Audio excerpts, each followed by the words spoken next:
March 8th, 2022, the Seattle Seahawks sent Russell Wilson and a 4th-round pick to the Broncos for Drew Lock, Noah Fant, and Shelby Harris, plus 2 first-round picks, 2 seconds, and a 5th. Those picks have become players, and those players have had a season to show what they are to their new teams. The first-round picks sent to the Seahawks turned into Charles Cross in 2022 and Devin Witherspoon in this year's draft. A solid starting left tackle and top cornerback prospect in 2023. The 2 second-round picks turned into linebacker Boye Mafe and edge rusher Derek Hall, a defensive contributor and a probable starter. And the 4th-round pick sent to Denver was used on a defensive tackle who saw limited action.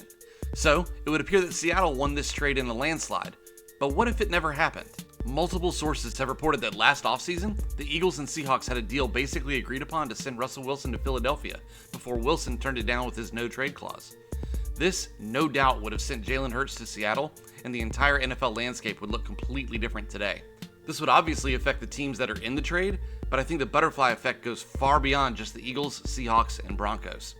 So first is Denver, who in this scenario no longer has Russ. They keep Drew Lock and Noah Fant, as well as their picks.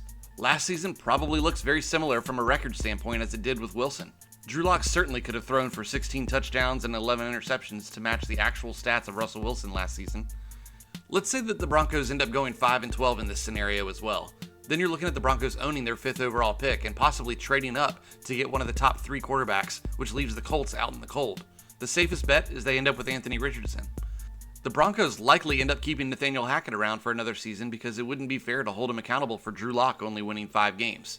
This could lead to Aaron Rodgers not choosing the Jets because his former quarterback coach is still the head coach with the Broncos. Rodgers decides to come to Denver and lead the team for his final season while Richardson learns behind him. Then, Sean Payton doesn't choose Denver as his landing spot because Russell Wilson isn't there to coach. His rumored preferred locations were Los Angeles or Dallas. Does Mike McCarthy or Brandon Staley lose their job to make room for Payton? I think all things considered, Denver might be better off had they not done the trade, but there's no way of knowing. The Seahawks and Eagles, on the other hand, would have completely different looks today had the trade went through with Philly. Let's say that they would have given a pick-for-pick matching offer, with a couple players thrown in. You have to assume Jalen Hurts would replace Drew Lock in this scenario. You add a young weapon like Quez Watkins, and a throwaway defensive lineman like Contavious Street. And I understand that no world exists where anyone remotely associated with Philadelphia, the city or the team, at this point would do that trade. But remember, prior to last season, there were a lot of questions about what kind of player Hurts would turn out to be, and Howie Roseman, for all of his great moves, might have gotten lucky here. The Eagles wanted to trade for Russell Wilson, and Jalen Hurts was in-house. It was Russell Wilson who turned him down. Now, your first thought is, for all the people that think Russell Wilson's washed, Russell Wilson is cringy, you could say, what a terrible decision by Russell Wilson. But both Philadelphia and Denver had all sorts of good players. He could have gone to either.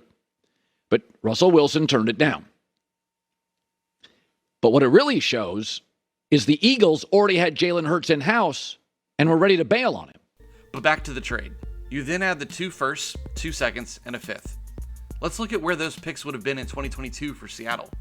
The Eagles would have given up picks number 18 and number 51 in 2022. The 2023 pick positions will be determined by how Philadelphia performs with Russell Wilson at the helm. So how would Philadelphia look? The trade would mean that they no longer had 2 picks in the first round of 2022, which means they could only have traded for A.J. Brown or drafted Jordan Davis. I think all logic would say that they still trade for A.J. Brown. So Russell Wilson is now throwing to A.J. Brown, Devontae Smith, and Dallas Goedert behind the Eagles O-line, and they're helped out by essentially the same Eagles defense minus Jordan Davis. Davis was solid in the run game, but teams were so rarely able to run because of how far behind they were last season that he wasn't really necessary.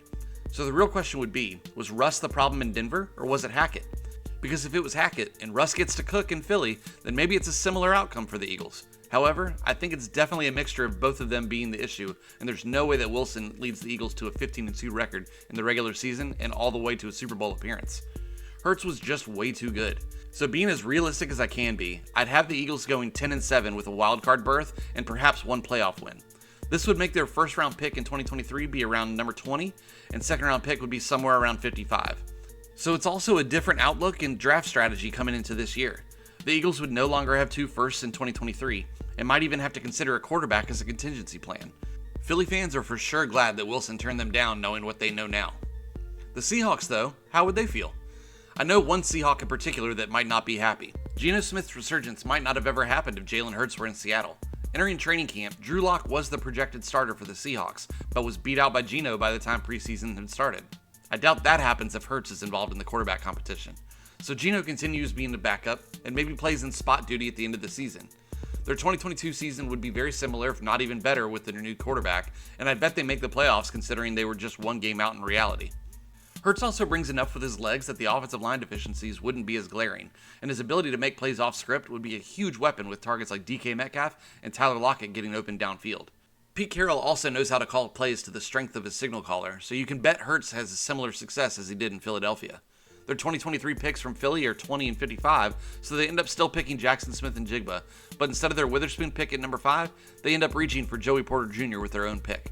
At 55, they still draft Zach Charbonnet out of UCLA, and with their own pick, they add defensive tackle Gervon Dexter Sr. It's a very similar roster with one glaring difference. They have their franchise cornerstone and have to pay him as such. Geno Smith leaves to go find another team where he can attempt to compete for a starting job, and perhaps he ends up in New York again since Rodgers is now in Denver. I think the happiest team that the trade didn't work out is Philadelphia for sure. Sometimes you just get lucky.